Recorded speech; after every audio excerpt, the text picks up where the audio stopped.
Bonjour André Léniel. Bonjour. Ce congrès, c'est le dernier du mandat 2020-2026. C'est un mandat qui a été marqué par d'innombrables crises, qui a commencé avec le Covid et qui finit dans la crise politique actuelle.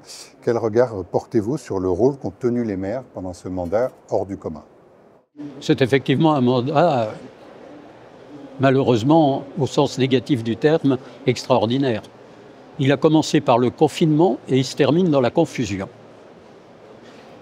Les maires ont été en première ligne. Ils ont été en première ligne dès le confinement. Ils ont assumé la distribution des masques, l'organisation des vaccinations, et puis ils ont continué au fur et à mesure des crises à faire face. La crise énergétique qui a été particulièrement brutale, et nous avons dû parfois fermer des équipements, ajuster nos moyens. Nous avons tenu. Et pour les Français, aujourd'hui, cette période difficile pour l'ensemble des maires de France a été aussi une démonstration de l'importance des communes et du caractère indispensable, il faut aller jusque-là, du caractère indispensable des maires et de leurs équipes. S'il n'y avait pas eu les maires, s'il n'y avait pas eu cette proximité au sein de chaque commune, la France n'aurait pas tenu dans la distance et malgré nous, elle est aujourd'hui en difficulté. Alors, ce 107e congrès qui s'ouvre ce matin a été placé par l'AMF sous le signe de la liberté. Vous avez souvent répété que la liberté ne peut pas s'exercer sans moyens. Pour ce qui concerne les communes, qu'est-ce que ça signifie? C'est vrai que le mot liberté est quand même l'un des plus beaux mots de la langue française, avec le mot amour. Liberté, dans la vie, on réclame en général ce qui nous manque. Et si nous avons choisi de proclamer ce mot liberté, comme disait Paul Éluard, liberté, j'écris ton nom, c'est parce que nous sommes de plus en plus étouffés. Étouffés administrativement, étouffés juridiquement et surtout étouffés financièrement. J'ai coutume de citer Albert Camus qui disait « Priver l'homme de son pain, que lui reste-t-il de liberté ?» Priver les collectivités territoriales des moyens de l'action, de pouvoir agir, ce qui était le titre d'un congrès il y a 2 ans, c'est en réalité le mettre en tutelle.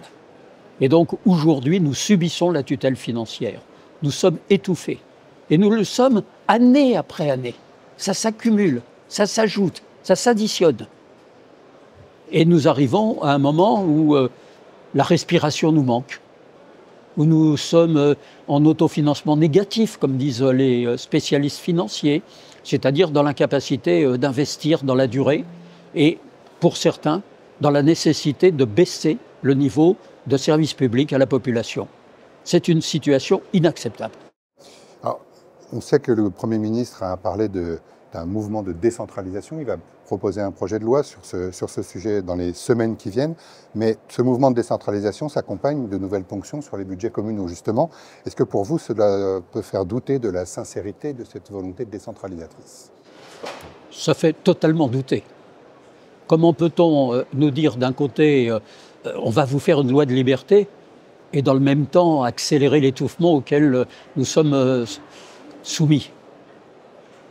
Ça fait partie des injonctions contradictoires permanentes de l'État et d'un État qui ne tient pas ses engagements. Il y a ce qu'on appelle le dilico, ce qui est barbare, mais en gros, ça consiste à nous geler 1 milliard d'euros. Et on nous avait dit c'est pour 1 an. Puis même, on ira jusqu'à vous en rembourser une partie. Et maintenant, on vous dit, non, non, excusez-nous, c'est pas comme ça. C'est pour 2 ans, au moins, puisqu'on le remet pour 2026, et en plus, on le double. C'est, j'allais dire, un hold-up en bande organisée qui est ainsi mis en œuvre. Comment peut-on croire à la parole de l'État? La parole de l'État, elle est devenue une pièce de musée, quelque chose de vieux qu'on met au fond des réserves, mais il n'y a plus aucune confiance aujourd'hui. Parce que l'État fait en sorte que sa parole n'ait plus aucune valeur. Alors sur un terrain plus personnel peut-être, vous êtes maire depuis 1977, c'est-à-dire depuis presque 50 ans. Qu'est-ce qui vous fait encore aimer autant cette fonction de maire et vous donne l'énergie de tant vous y impliquer encore? Un mot. Amour. L'amour de ma ville, l'amour de mes concitoyens, l'amour du sentiment d'être utile. C'est l'amour. Je pourrais vous répondre aussi par un vers de René Char qui disait « c'est l'enthousiasme qui lève le poids des années ».